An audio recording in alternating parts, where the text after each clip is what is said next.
People have been living along the waters of the coastal bend for over 13,000 years. Luckily, we have a place right here in Victoria that helps capture that history through education, exhibits, and artifacts. Welcome to the Museum of the Coastal Bend. Let's go check them out.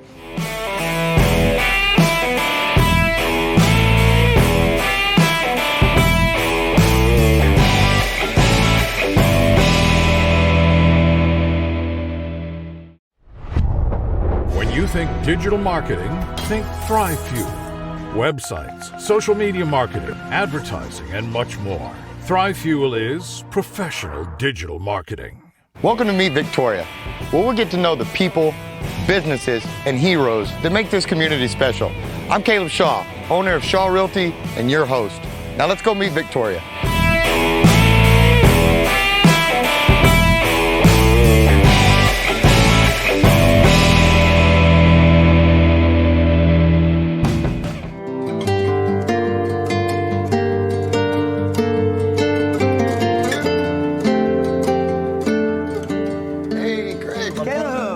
For having me, man. Glad you're here at the museum today. This is a cool place. I gotta say, I was totally blown away walking in here. I was not expecting all this, but I understand you got a full schedule for us today. Yeah. We're gonna do a little tour, quick little summation of what we got here in each of our sections. We're gonna take you in the active learning classroom where everything is hands-on, and then we're probably gonna get you to throw a few spears here in a little while. Sounds like fun to me. Let's get started. All right, Greg, I'm pumped. Why don't you get this tour started for us, my friend? Let's do it. Our first section that we're gonna stop in today is our early peoples section. We're a very archaeologically based museum. We have active dig site going. My colleague, Dr. Heather Para, she's a professional archaeologist. We have our Cobalt group that's all volunteer archaeologists, probably 300 years of experience amongst all those old fellas. And that sets us up to have a real strong archaeological content here in the museum, and that really shows itself in this first section that we're visiting in the early peoples section. Our point here in the early peoples section is to really push across the idea that early peoples that existed 13,000, 10,000, 8,000 years ago weren't that much different than we are. They were as sophisticated as we are. They were civilized. They were cultured. They had heritage. A lot of times when we think about early peoples, we think of these simplistic people that didn't have all of those things. But what we do with our exhibits here is we show the technology of these people, their resourcefulness, and the knowledge that they had that a lot of us has lost as far as being able to use nature to its full extent to supply the things we need for daily life. So as you go through this first part of our exhibit on the exhibit floor, you're going to see things like weapons technology, so arrow points, knife blades, spear points, all of these made out of chert, which would have been the stone resource that they would have had. You're also going to see stone tools like gouges and scrapers, maybe even stone adze and chisels. You're going to find tools that are made of bone. You're going to find jewelry that's made of shell. So if people are worried about fashion, then that means they're cultured. So you begin to think about these different aspects of the daily life through the exhibits and the stories that we're telling with the artifacts that we have. And you begin to understand that these people were a lot like we were. They did things and they carried themselves the same way. They thought the same way that we think. They just didn't know it was science. They didn't know it was physics. They didn't know it was all of these things that we think of today and we have labeled. They just had, we have more cool stuff to work with polymers and plastics, and they just had less resources to work with, but a stronger knowledge in those resources. And that's really the story we try to convey in this first section of the museum. Man, this is awesome. Where are we heading to next? We're heading to the age of exploration, discovery, and colonization. We're going to go talk about the French and the Spanish and their initial exploits here in Texas. Let's go check it out. All right, Greg, I'm trying to take all this in, man, because this is a lot of stuff. What's this next part of this tour that we're looking at right here? Well, kind of give it away right up there. We're in the French area now, and our French story is pretty unique. We all know about LaSalle and his exploits up north that were so successful for the French kingdom, for King Louis XIV. And he decided he was going to run down the Mississippi heading south from up north around, the Hudson Bay area, southern Canada, and the Great Lakes. He had built up this huge fur trade for the French kingdom. And he's a rock star. He's an icon at this point. And so it's really a historical irony when we begin to tell our story of what happened at Garcetas Creek at Fort St. Louis and with all of the ships that were on his expedition. So we really try to tell that story from the very beginning, when he drew a tricky little map for King Louis to talk King Louis into doing this expedition, to the very end where he ends up dead between Texas and Louisiana and buried in the soil here. So pretty interesting stuff. I look forward to hearing all the details between that start and that finish, because there's a lot there, my friend, and how cool. Like, well, man, I'll finish reading these and then let's head on to the next portion. Let's do it. Let's head to the cannons. That sounds fun to me. All right, my friend, you have definitely piqued my interest with all these cannons. Talk to me. What do we have going on over here? I wanted to make a quick stop here because this is our iconic piece. These are the cannons that were found at Fort St. Louis during the Texas Historical Commission excavation of that archaeological site. We've got 7 here. There were 8 found. One of them's at the Bullock Museum in Austin. The reason I wanted to do a quick stop here, this is the seminal moment, in my opinion, in Texas history where the Spanish Empire and the French Empire meet, and that domino falls where Spain finally says, we are not going to let the French incur into Texas. We are going to stop this. So when that domino falls, it leads to our next step is the rise of the mission system, the Spanish mission system, which obviously culminates in San Antonio with 5 different missions, and Valero, which we know is the Alamo. I wanted to stop here because this is where Spain and France met. France was at Fort St. Louis. Between the Karankawa, disease, hunger, and people just leaving, there was nobody left at Fort St. Louis when Spain showed up. They did find bodily remains. They buried the remains of the dead, said a prayer. They buried these cannons because they didn't want the French to find these cannons if they wanted to come back, wouldn't be able to rearm themselves. They hit them pretty well. Didn't find them for about 300 years. So this really is the spot. These cannons is really the symbol of where the Spanish Empire and the French Empire met in Texas, and Spain decided that France would no longer be somebody that they had to worry about as far as colonizing Texas. Let's head over to Spain. Let's go check it out. All right, man. Let's check it out. All right, man, let's keep this tour going. I am loving it. What do we got now? We are in the Spanish area, and we mentioned the cannons, De Leon, and then when they found Fort St. Louis, they understood there was no longer a threat from the French. They burned the rest of the Fort St. Louis down, the remains, what was left there when they found it. And right on top of it, they built Presidio La Bahia, and just across the creek, they built Mission Espiritu Santo. The logo, the map, the diagram for La Bahia, that's the museum's logo. So this is a pretty special shot for the museum. And like I mentioned at the cannons, this was where Spanish and French empires met, and Spain won. And you really begin to see that domino fall where the mission system begins to be built. This mission system that's so iconic in Texas, whether East Texas along the coastline, even out as far west Texas as San Saba. And then, of course, we've got San Antonio where there's 5 missions built, the most iconic being the Alamo. So we really see that Spanish mission system build. We create that community among the indigenous. We're lucky enough to see the beginning of the historical record of a culture that has been so important to what Texas has grown to today, and that's Tejano culture. You have this mix of indigenous blood and pure Spanish blood coming in and creating this mixed culture that we call mestizo culture. So when that happens, you begin to see this mix of daily life from both of these different cultures mixing together, and it just creates this whole new group of people that have never been around before. And we have been lucky enough to watch that entire culture grow and show and grow into the influences that it's had on Texas. We can't go anywhere today. You know, your daily life, you don't walk through your daily life without seeing some type of influence from Spanish culture and Tejano culture, whether it's food or music, whatever it may be, vocabulary, language, whatever it is. You know, without this mission system, farming probably doesn't grow as quickly in Texas into turning crops into commodities, organized growing seasons. That happens inside the missions. Ranching starts to grow inside the missions. So we see these 2 huge economic business icons that Texas has grown into, starting right here with Spanish culture inside our missions. And along with Jose de Escandon, down along the Rio Grande and the establishment of the Nuevo Santander colony, that's where you begin to really see ranching take off in Texas. You see the big, huge ranchos and the porciones that were coming up from the Rio Grande that were our initial large ranches, like the King Ranch, like the XT Ranch up north near Dallas. So Spanish culture establishing these mission systems after Fort St. Louis exploded into what we know today as Tejano culture. And without Spanish and Tejano culture, we don't have our iconic next section, which is ranching. Because prior to the Spain being here, we didn't have a cow, we didn't have a horse, and we didn't have a cowboy. So let's go talk about that in the ranching area. Man, this is awesome. Let's go check it out.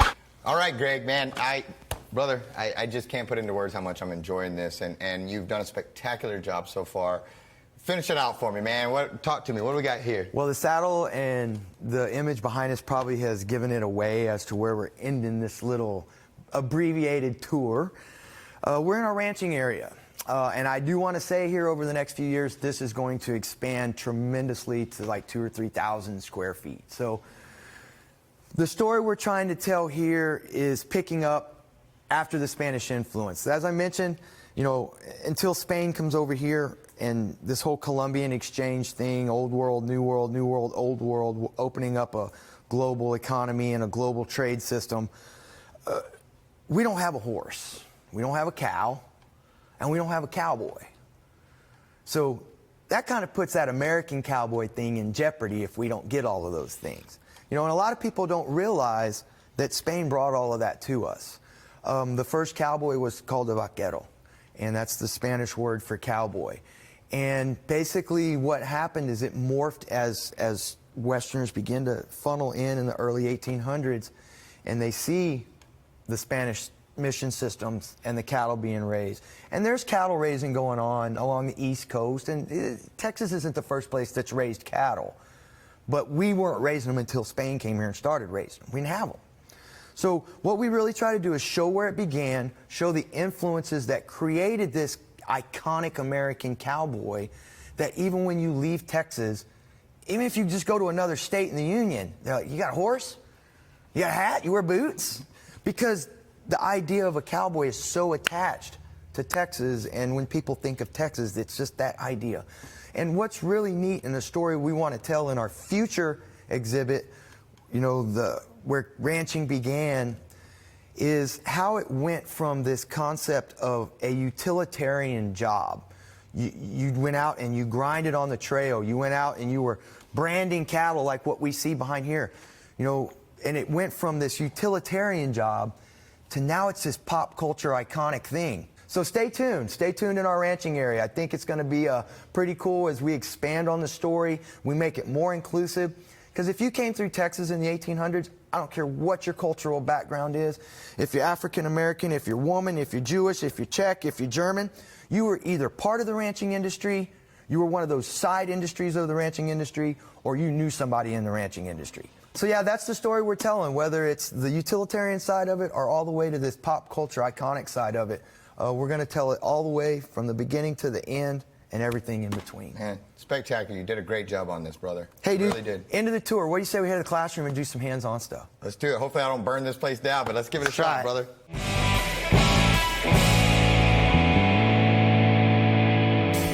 Tired of dirty, smelly, pest-ridden trash cans and dumpsters? At Third Coast Sanitation, we know how to fix the problem. Our hot water system reaches over 200 degrees to kill bacteria and germs. It's great for families who want to ensure a clean living environment while keeping smells at bay and detracting varmint from your home. Our truck comes equipped with the water in solution and empties all dirty remnants into the dump tank we take with us. We are a fully insured and educated team excited to bring our services to the community we were raised in and are proud to call the Crossroads area home. All right, man, so you guys are a whole lot more than just that awesome tour and getting to walk around and read and see all this stuff. You guys actually go hands-on on things. Yeah, I have taken upon myself to convert where we're standing into an active learning classroom. Everything inside this classroom is hands-on. I come from the school of thought where I like to immerse kids in history. I like experiential learning. So basically, you're doing the same task that somebody 4,000, 5,000, 6,000 years ago would have been doing. I'm just going to do it much better, though, right? Well, yeah, we're going to try you out. Yeah, perfect. Let me show a couple of things we got in here, and then we'll give you a run at it. All right? Talk to me. So, as you can see here in the shot, guys, we've got a few different things laying on our tables right here, and I just wanted to point out a couple of cool things. We've got throwing sticks. All right, we've got bows and arrows, and all of this stuff you can pick up and goof around with. Now, you can't shoot the bow and arrows inside, but you can pick it up, string it, and get a feel for it. We've got plant fibers to talk about cordage technology. We've got vessel technology as far as what they would have been carrying water and things in. Clay pots, rockport-ware pottery, using gourds. We've got hands-on tools so you can crush up stuff in our molcajetes. We've got old manos and mitates. We've got hammer stones that you can pick up. We got a dig station. We got cotton sacks you can pull around. There's just a lot of really cool stuff to immerse yourself in when you come to our classroom. What I've got right here, this is called a pump drill. I can't give you an exact date of when this would have come into use, but it's definitely a prehistoric tool. Probably archaic period at some point, so anywhere from 3,000 to 6,000 years ago, they probably would have been using this. Don't quote me on that, guys. We'll have to talk to Heather on it. Fair enough. Fair enough. And what this was is it's an evolution in technology. Prior to this, creating something like this, if they wanted to put shells into, or holes into shells to make jewelry, any kind of a drill, this would have just made the amount of effort that you put into something much less. Gotcha. Okay, so prior to this, and you can use this to make fire too, and I'll explain how in a minute. So prior to this, they would have had tools to where the effort would have all been by hand. You know, and you're doing that kind of thing, and you might have had a stone point on the tip of this to do a drill by hand. Okay? So what they do is they make their lives easier using physics, using science, all these things that we know about today, except they didn't know it was called physics. They didn't know it was called science. All right, I'm going to show you how this goes, and then I'm going to let you make a run at it, okay? All right, talk to me. Show me. Pump drill. Basically, it's created from wood, stone, and the sinew of animals, which is basically tendons. All right, and all you're doing, I've got it on a small piece of wood here. We've got a stone point, and when you talk about physics, when you talk about science, when you talk about STEM technology, that kind of thing, this exudes all of these different characteristics. These are examples of all of those. They just didn't know that's what it was.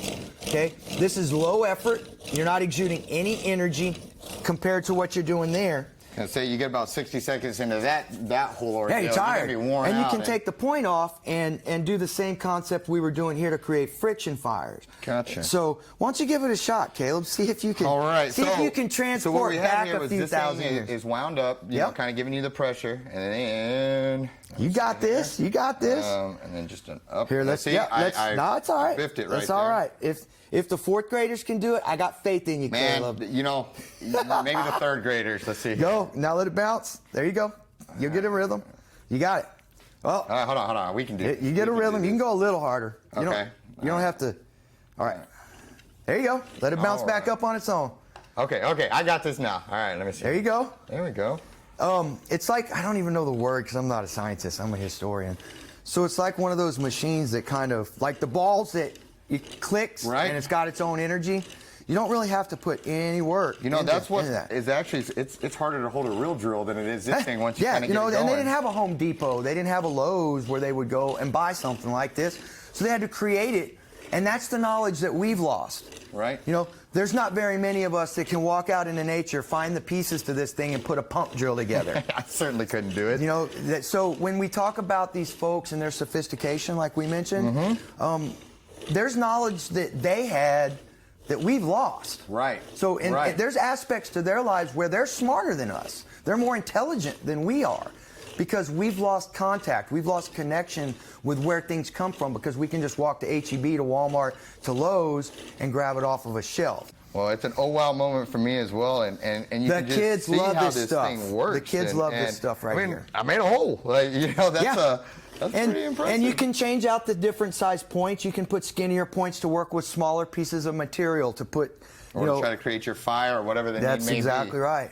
Outstanding. And Cool I'm stuff. going to use this as my segue here. This is a little tiny arrowhead, but these also go on huge spears that heard we might get to do some, what is it, some yeah. mammoth hunting out here? That's it. Let's go. Let's go hunt a mammoth. Stay tuned for mammoth hunting.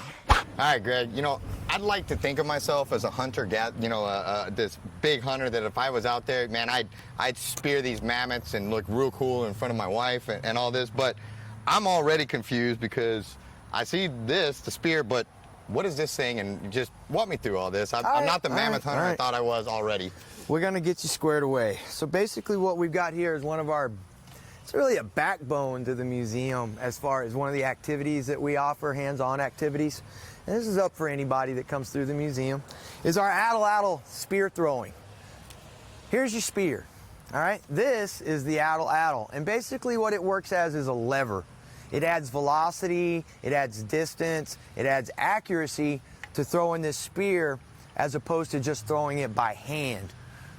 And if you're trying to think of something, I don't know how many of y'all are familiar with lacrosse, but if you think about the wicket that they catch the ball in, when they catch the ball and how they sling it back out, it's the exact same motion that you would use with the atlatl to throw a spear from it. Really easy to put. We got a peg at the back. There's a small indention in the back of the spear. So try to get you, there you go. There you go, Caleb. My hands are all shaky, I'm nervous, all right. And you drop the front in the water, and you hold it like this because they would have been moving around. They're hunting mammoths. You know, these are organized hunts. 13, 14, 15 people in a hunt. They would have had to be educated about it. We go back to this education we've been talking about. This wouldn't have been, hey, let's leave the cave and go out and kill a mammoth. No, they would have had to know their environment. They would have had to know the behavior of these animals. They would have had to have a system to hunt, an organized hunt. They would have had to know, their landscape, that type of thing, because all of these would have been part of actually taking down a mammoth in order to provide food for the community. Makes sense. We're going to give you a shot at trying to take down your own mammoth, do a little mammoth hunting. Well. And if you're lucky enough, we've actually got a promotional running with Uncle Mutts. If you can get yourself a bullseye, I don't think you can do it. If you can get yourself a bullseye, I'll give you a voucher for a free barbecue sandwich so you can actually hunt for your own meal. Well, man, I like Uncle Mutts, and I want to be a mammoth hunter, so let's see what I can do with this bad boy. All right, rock and roll. Let's see what you got. Here we go. Here we go.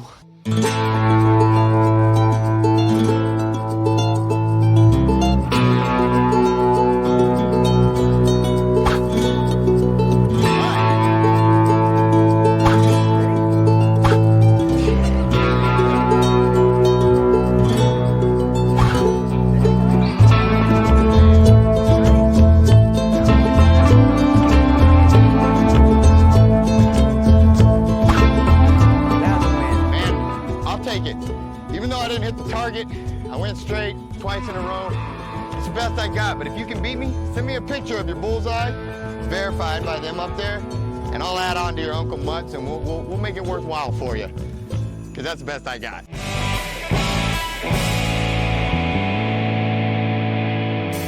Welcome to Furniture Warehouse Direct. I've got lots of furniture that we've just set back out. If you're needing something right away, come into the store, check it out. You can take right off the floor. We have Simmons Beauty Rest, Simmons Hybrid, and we have Simmons Beauty Rest Black. Our selection of bedroom sets right now, solid wood. We have some with self-closing drawers. We still carry a little bit of everything. We're budget friendly for every budget. We have financing options. We have leasing options. Check us out at FurnitureWarehouseDirect.com, and we're at 2110 John Stockbauer in Victoria, Texas. All right, guys, we are back. We have had a ton of fun. Greg, thank you so much, my friend. You did a spectacular job today. I learned a ton. Your passion was evident through the whole thing, and I was just blown away by how much stuff you guys have in here. And I purposely did not read a lot of it so I could come back with my wife and spend a whole afternoon up here, because this is not something you want to rush through or abbreviate, because there's a lot of history in here, and it's really neat. And if you start following it, it kind of shows you, that track of A to B to C to D to where we are now, and it's just,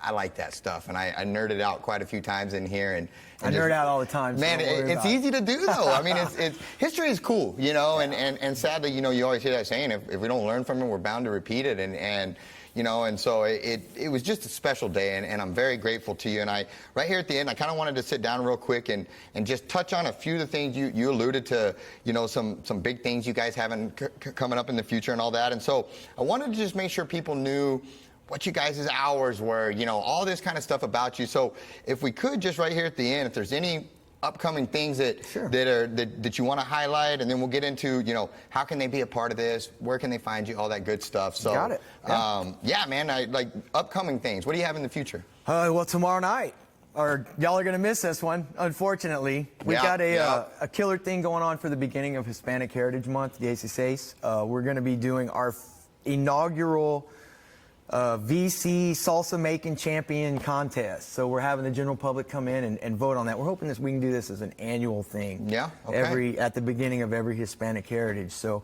what we're really working towards is a Thursday night of programming that gives incentive to the community to come down and hang out with us. Like tomorrow night, we're going to have a couple of drinks. We're going to have salsa, some food from Ventura's. They're helping us out with it. So we're going to be trying to do things like that each month. In October, we're going to be doing some spooky flashlight tours here in the museum right around Halloween. Keep an eye out on our website for those types of things. Our Facebook page, just find us Museum of the Coastal Bend on Facebook. museumofthecoastalbend.org is our website. And in December, we've got our artisan market, our fall artisan market that's going to be happening, which is perfect because we're rolling right into Christmas about that time. So you can cruise by here and get some cool gifts that are real Texas related, Coastal Bend related. In November, we've got something really cool coming up. It's going to be our inaugural. We're doing a bunch of inaugural stuff since a lot of us are new here to the museum. We're going to have our first Addle skills competition in the form of a turkey shoot. All right, talk to me. I'm just going to start getting loose to that right now. We're going to have two different settings. One day we're going to have it open up to our VC staff, our VC employees, to where they can come in here, departments and stuff. And then that Saturday, and we'll have some dates coming out here pretty soon on our Facebook page, on our website, that type thing. Get hooked up on the newsletter. I'll tell you how to do that afterwards. So we're going to have a distance competition, an accuracy competition. There's going to be prizes from the community available. So come down here and throw an addle for a little bit. Learn how to use one. We're going to have practice set up. So we can practice before you go out and you throw your numbers out. So it should be a lot of fun. We're trying to get it off the ground. We're trying to do some different stuff to bring some life, some energy into the museum, some fun things to where it's not just coming here and reading text boards and just looking at artifacts and doing the nerd stuff like we were doing a little while ago. Right. We want to make it family-oriented, community-oriented, VC-oriented. We want to get as many people feeling like they've got ownership in this museum as we possibly can. So we're working towards some strong programming, some strong events, things like that coming in the future. Well, you're doing a great job on that, and I can't stress enough what you hit is this is for the whole family. Yeah. You know, if you don't have kids, you can still come up here and have a good time and a lot of fun and get competitive with your spouse or whoever you bring it up here with you. And you know, or if you do have the kids, there's plenty up here for them to look at in the classroom. I mean, and that's one of the things I can't stress enough, guys, is I was talking earlier off camera. You know, the older I get, the more I've come to appreciate art and museums and history and all these different things. But I was blown away when I walked in here, and I can't put into words, and I hope we're able to capture how cool it is to have something like this here. Yeah. And the thing is, though, is we have to support it as a community. And I've been guilty of not going to these places and not knowing these places even existed a lot of the times.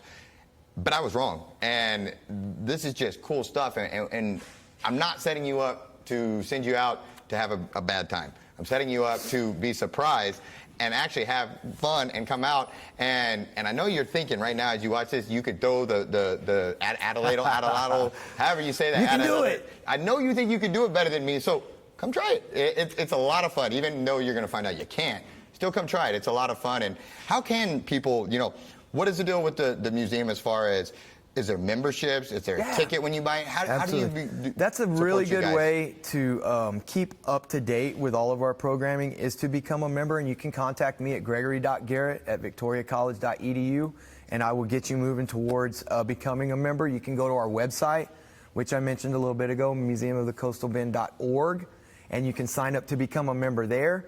There's several spots where you can go to be a member. Easiest way would be to just give me a call and I'll get you moving in that direction. Come and visit us. You can come visit us here at the museum. We're open Tuesday through Saturday. Tuesday through Saturday. Sorry about that. 10 to 4. I am always here. Unless I am out doing an outreach or some programming, I'm always here. So if you want to spend a little time in the classroom with me, show you what things were, go out, throw the owl out a little bit, holler at me. I'll be more than happy to come down and hang out with the fam. So please come see us. We want y'all to be involved. We want Victoria to take ownership in this museum. We're moving in a direction that is going to give more opportunities to the Victoria community to take ownership in this museum. So please keep an eye out. If you want to get our newsletter, Send your email to me at that email I just gave you. We will get you signed up for our monthly newsletter that you will get every month. That will really keep you up to date on everything that we've got going on here.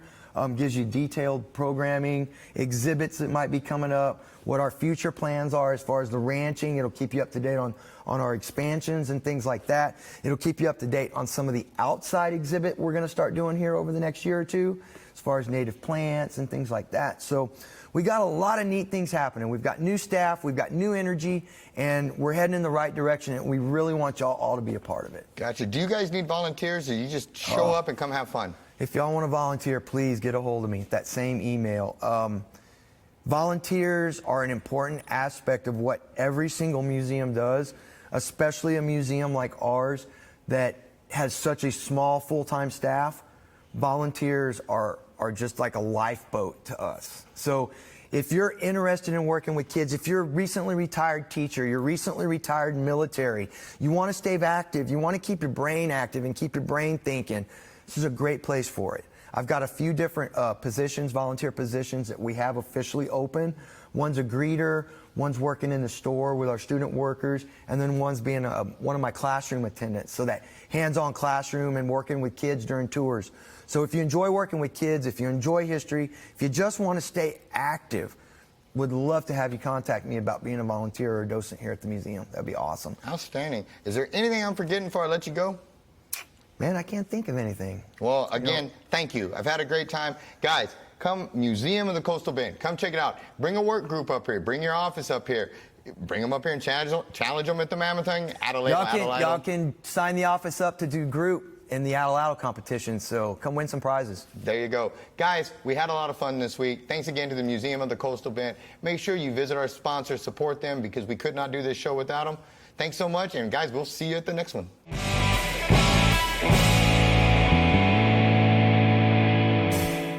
Thanks so much for tuning in to Meet Victoria with Caleb Shaw. If you haven't done so already, make sure you comment below, share the videos. Really helps the algorithms. Also, make sure you like the page, follow the page. And if you're watching on YouTube, subscribe and hit that notification bell so you don't miss any of our videos.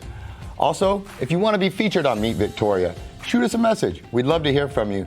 And finally, make sure you support our great sponsors. We could not do this without them, and we're grateful and blessed to have them. Thanks so much for tuning in, and we will see you at the next one.